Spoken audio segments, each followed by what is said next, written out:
بہت پرانے دور کی بات ہے کہ بغداد شہر میں ایک سوداگر رہا کرتا تھا۔ یہ تجارت کی غرض سے بہت دور جاتا اور 4-4 5-5 سال میں اپنے گھر لوٹ کر آتا۔ ایک دفعہ جب وہ تجارت کی غرض سے سفر پر جانے لگا تو اس کا چھوٹا لڑکا جس سے سوداگر بے حد محبت کرتا تھا دوڑا ہوا آیا اور باپ کی ٹانگوں کو لپٹ گیا۔ سوداگر نے اپنے لاڈے بیٹے کو بہت کچھ سمجھایا بجھایا مگر وہ لڑکا ایک نہ مانا اور یہی کہتا رہا کہ ابا جان میرا جی نہیں چاہتا کہ آپ سفر پر جائیں۔ اس دفعہ آپ اپنے قافلے میں سے اپنی جگہ کسی اور کو بھیج دیں۔ سوداگر کی بیوی جو چپ چاپ کھڑی ہوئی یہ سب دیکھ رہی تھی بولی میاں نہ جانے کیا بات ہے، آپ جب کبھی سفر پر گئے تو میں نے کبھی بھی ایسا محسوس نہیں کیا جس طرح کا اب محسوس کر رہی ہوں۔ ایسا لگتا ہے کہ کوئی کلیجہ نکال رہا ہے۔ ادھر یہ معصوم بچہ نہ معلوم کیوں ضد کر رہا ہے۔ اگر اس دفعہ آپ نہ ہی جائیں گے تو کیا ہے، خدا کا دیا سب کچھ ہمارے پاس ہے۔ سوداگر نے بیوی کی باتیں سن کر آنکھیں لال پیلی کر لی اور کہنے لگا کہ تمہارے اندر بھی بچپنا آتا جا رہا ہے۔ میں ایسی باتوں کا بالکل خیال نہیں کرتا، جو خدا نے ہمارے مقدر میں لکھ دیا ہے وہ ضرور پورا ہو کر رہے گا۔ اتنا کہہ کر سوداگر نے سب کو خدا حافظ کہا اور گھر سے باہر آیا۔ قافلے کے لوگ پہلے ہی سے تیار تھے۔ سوداگر گھوڑے پر بیٹھ چل دیا۔ یہ منزلیں طے کرتے چلے جا رہے تھے جب رات کو انہوں نے ایک جنگل میں پڑاؤ ڈالا تو رات کو تقریباً 12 بجے کچھ لٹیرے یہاں آئے۔ انہوں نے اس قافلے کے لوگوں کو للکار کر کہا کہ ہم تمہیں کچھ نہیں کہنا چاہتے مگر ہماری شرط یہ ہے کہ تم اپنے سردار سے ہماری ملاقات کروا دو۔ اگر تم نے اس میں کوتاہی سے کام لیا تو یاد رکھو تمام سامان لوٹ لیا جائے گا۔ یہ سن کر قافلے کے لوگوں نے لٹیروں کو جواب دیا کہ ہمیں چھپانے کی کیا ضرورت ہے، ہمارے قافلے کا سردار بہت اللہ والا آدمی ہے، آئیے ہمارے ساتھ، وہ سامنے خیمے میں آرام کر رہے ہیں۔ لٹیرے قافلے والوں کے ساتھ چل دیے۔ سردار کے خیمے کے پاس جا کر سب لوگ باہر کھڑے ہو گئے۔ ایک شخص خیمے کے اندر گیا، اس سے سوداگر کو جگا کر کہا سرکار کچھ لوگ باہر کھڑے ہیں جو آپ سے ملنا چاہتے ہیں۔ سردار نے فوراً ہی جواب دیا ان سب کو اندر بلاؤ۔ یہ سن کر لٹیرے خود ہی خیمے میں داخل ہو گئے۔ سردار نے بڑی محبت سے ان کے ساتھ ہاتھ ملا کر کہا تشریف رکھیے۔ یہ سب کے سب بیٹھ گئے۔ سوداگر نے ان سے پوچھا کہیے مجھ ناچیز سے آپ لوگوں کو کیا کام ہے، میں آپ کو پہچانتا نہیں ہوں، آپ کون لوگ ہیں؟ سوداگر کے یہ سوال سن کر لٹیرے خوب زور زور سے ہنسنے لگے اور ان میں سے ایک نے ہاتھ اوپر اٹھاتے ہوئے کہا جناب آپ ہی کیا نہیں پہچانتے، ہمیں تو کوئی بھی نہیں پہچانتا، ہماری تجارت ہی ایسی ہے۔ سوداگر نے دل میں سوچا کہ یہ سب لوگ خطرناک معلوم دیتے ہیں، اگر ذرا سی بھی سختی برتی تو کہیں ایسا نہ ہو کہ کام بگڑ جائے۔ سوداگر بناوٹی منہ بنا کر مسکرایا اور کہنے لگا میں سمجھا نہیں، آپ لوگ گول بول باتیں کر رہے ہیں، ذرا صاف صاف بتائیے کہ آپ کے یہاں آنے کا کیا مقصد ہے۔ یہ سن کر ایک لٹیرے نے کہا میاں سوداگر سنو میں صاف صاف بتاتا ہوں، ہم ہیں لٹیرے، ہمارا کام صرف اتنا ہے کہ جو قافلے یہاں سے گزرتے ہیں ان کو لوٹنا اور مزے اڑانا،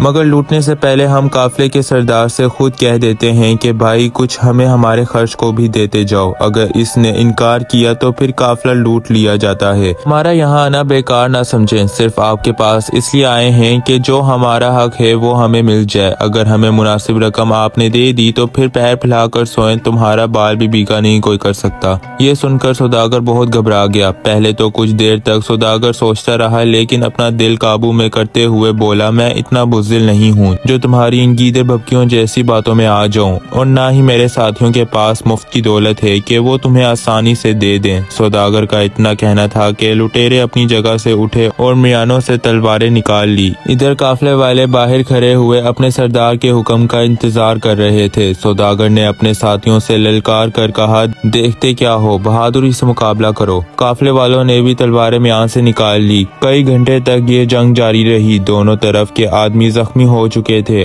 آخر لٹیروں کے چھکے چھوٹ گئے، انہوں نے کافی کوشش کی کہ کسی صورت سے بھاگ نکلیں مگر قافلے والوں نے ان کی کوئی ترکیب کامیاب نہ ہونے دی، یہاں تک کہ ان سب لٹیروں کو گرفتار کر لیا گیا۔ اس لڑائی میں سوداگر بری طرح زخمی ہو چکا تھا، رہ رہ کر اس کے دل میں اپنے بچوں اور بیوی کا خیال آ رہا تھا، اس کو خود اپنی زندگی کی کوئی آس نہ رہی تھی۔ خدا خدا کر کے جب صبح ہوئی تو سوداگر نے قافلے کو کوچ کرنے کا حکم دیا۔ اس سے پہلے روزانہ 20 میل کا سفر کرتے تھے، لیکن اب صرف 15 میل کا سفر کرتے، کیونکہ قافلے کے لوگ کافی زخمی ہو گئے تھے۔ ادھر سردار کی حالت ایسی نہ تھی کہ وہ زیادہ سفر کی تھکان برداشت کر سکے۔ اسی طرح آہستہ آہستہ قافلے والے ایک شہر میں داخل ہو گئے۔ یہاں آ کر سب سے پہلے قافلے والوں نے زخمیوں کو شاہی ہسپتال میں داخل کرایا۔ اس کے بعد رفتہ رفتہ اپنا مال جو تجارت کی غرض سے اپنے ساتھ لے کر آئے تھے فروخت کیا۔ اب ان کے پاس تجارت کا مال ختم ہو گیا تھا۔ سوداگر بھی ماں اپنے ساتھیوں کے ہسپتال سے تندرست ہو کر واپس آ گیا تھا۔ اس نے اپنے تمام ساتھیوں کو بلا کر پوچھا کہ جو قیدی تمہارے پاس موجود ہیں تم ان کو معاف کرنا چاہتے ہو یا کوئی سزا تجویز کر رکھی ہے؟ اپنے سردار کی یہ بات سن کر قافلے والے بولے، ہمیں تو اس بات کی حیرت ہے کہ ان بے رحموں پر آپ اب بھی اپنا رحم کرنا چاہتے ہیں۔ نہ معلوم انہوں نے کتنے بے گناہ لوگوں کو ستایا ہوگا اور کتنے معصوم بچوں کو یتیم کیا ہوگا۔ ہمارا تو یہ خیال ہے کہ ان سب کو بازار میں لے جا کر فروخت کر دیا جائے۔ اگر ان کو معاف کر دیا گیا تو یہ وہی پرانی حرکتیں پھر شروع کر دیں گے۔